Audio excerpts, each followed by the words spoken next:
Hi, I'm Ted Lee. And I'm Matt Lee. As food and travel writers, we've been lucky enough to have sampled some of the best food in the country. We've been to each and every one of the restaurants that the chefs were covering, and we can say with absolute authority that they are some of the most groundbreaking, game-changing chefs working today.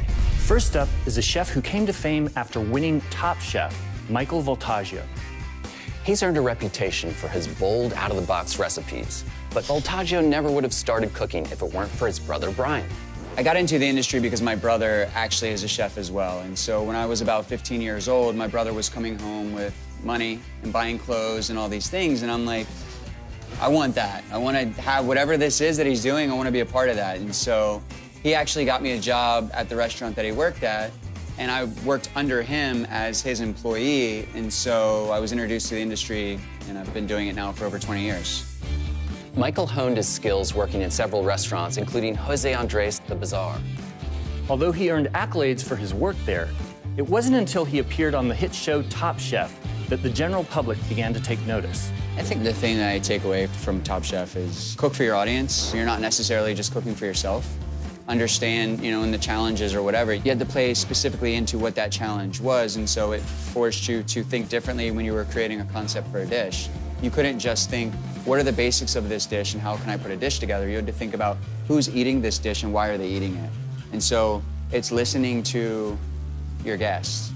In that case, our guests were judges. But in real life, if our guests say, I don't want that, or I'd like to see more of this, if you don't listen to that and you don't cook for that, then who are you cooking for? After winning Top Chef, Michael decided to unleash his creativity by opening his own restaurant in Los Angeles, Inc. Inc. has gone through some growing pains over the first few years, and quickly I realized that we just need to cook good food. As much as we don't like to read what critics write or the social media that's involved, started reading a lot of that stuff and trying to figure out what do my guests really want. And I think that they want something unique, but they want something affordable, and they want to have a good mix of things that they recognize and don't recognize. And so for me, when we write the menus here, there's a balance of, if I have a dish that I'm going to take a risk with, then there's going to be a dish that is going to be comforting. And what we find happens a lot is that the dish that they think in their mind is the risk is the one that they have a tendency to like more. And so then we're trying to constantly balance out having the safety net dishes on the menu too, which also have to be equally as adventurous in execution or technique, because they're coming to this restaurant for that. Since opening Inc., Michael has continued to evolve his unique style of unorthodox techniques juxtaposed with the traditional. Think playful dishes that are intricately thought out and executed.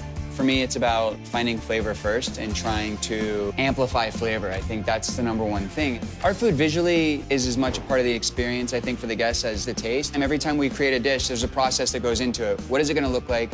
What is it gonna taste like? What are the textures? What are the flavor profiles? And what's the story that we can tell about this dish? And I think that's what separates us from other restaurants. We research it, we put it together, we beat it up, and we pass it around the kitchen and we taste it with each other until everyone agrees that it's meant to go on the menu.